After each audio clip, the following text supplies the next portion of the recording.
Hello friends, मैं doctor ममता Barjatya, physiotherapist Indore. आज मेरे पास एक पेशेंट आए।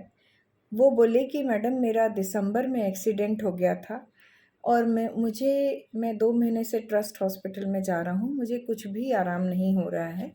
मेरी रेंज ऑफ मोशन बिल्कुल भी नहीं बढ़ रही है। तो मैंने कहा कि एक काम करिए, आप वहाँ जा रहे थे, वो थोड़ा-सा इनकम्प्लीट ट्रीटमेंट हुआ है। मेरे यहाँ आ जाइए, कुछ इलेक्ट्रोथेरेपी, कुछ मैनुअल थेरेपी और कुछ एक्सरसाइज से मैं आपका रेंज बढ़ा दूँगी और आप 10 दिन करके देख लीजिए, अगर आपको फ़र्क लगे तो कंटिन्यू करना। तो वो रोने लग गए कि मैं तो रिटायर्ड आदमी हूँ, मेरे पास इतने पैसे नहीं हैं, यूँ है, त्यों है। तो मैं सोच में पड़ गई कि कुछ लोगों की ऐसी प्रवृत्ति होती है कि जो जवानी में भी खर्च नहीं करते कि बुढ़ापे में काम आएँगे, तो पैसे बचाने में लगे रहते हैं। और जब बुढ़ापे में, मुझे बताइए, बुढ़ापे में आपके पास है क्या खर्च करने के लिए? हेल्थ पे खर्च करना है और खाने-पीने पे खर्च करना है।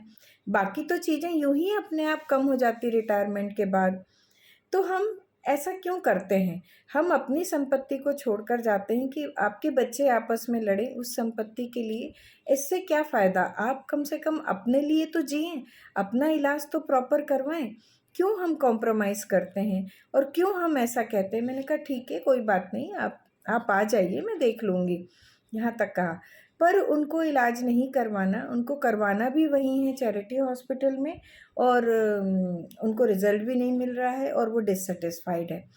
पोस्ट ऑपरेटिव कोई भी ऑपरेशन हो, पोस्ट ऑपरेटिव केयर में यदि आपकी फिज़ियोथेरेपी अच्छी तरह से नहीं हुई, तो आपको रिज़ल्ट नहीं मिलता और आप डॉक्टर को दोष देते हैं। डॉक्टर ने तो अपना ऑपरेशन कर दिया, लेकिन आपने क्या उनका फ़ॉलो-अप किया? तो मैंने कहा एक काम करिए, आप 1 दिन के लिए मेरे पास आ जाइए, मैं आपको होम प्लानिंग दे दूँगी, मैं घर का सिखा दूँगी। अगर आप नहीं अफ़ोर्ड कर सकते तो घर का ही कर लीजिए, मैं होम प्लानिंग दे दूँगी। तो बोले अच्छा मैडम, देखता हूँ। तो मेरे मन में ये सवाल आया कि हम बुढ़ापे की तैयारी क्यों नहीं करते? हम हर चीज़ का बजट रखते हैं, शादी-ब्याह का, मनोरंजन का, घूमने-फिरने का, लेकिन हम हेल्थ का बजट क्यों नहीं रखते? कुछ लोग समझ गए हैं तो मेडिक्लेम वगैरह सब करवा लेते हैं, लेकिन कुछ लोग आज भी अनभिज्ञ हैं। इस उम्र में हेल्थ को ताक पे मत रखिए, हेल्थ के लिए जो खर्चा होता करिए, क्योंकि आज के ज़माने में न्यूक्लियर फैमिली होती गई है। जब आप डिसेबल हो जाता है तो आपको सँभालने वाले कोई नहीं है।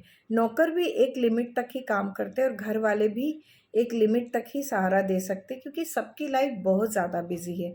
तो आप जो भी कमाए हैं अपने ऊपर खर्च कीजिए, हेल्थ को ताक पे नहीं रखिए, यही मेरा आपसे रिक्वेस्ट है।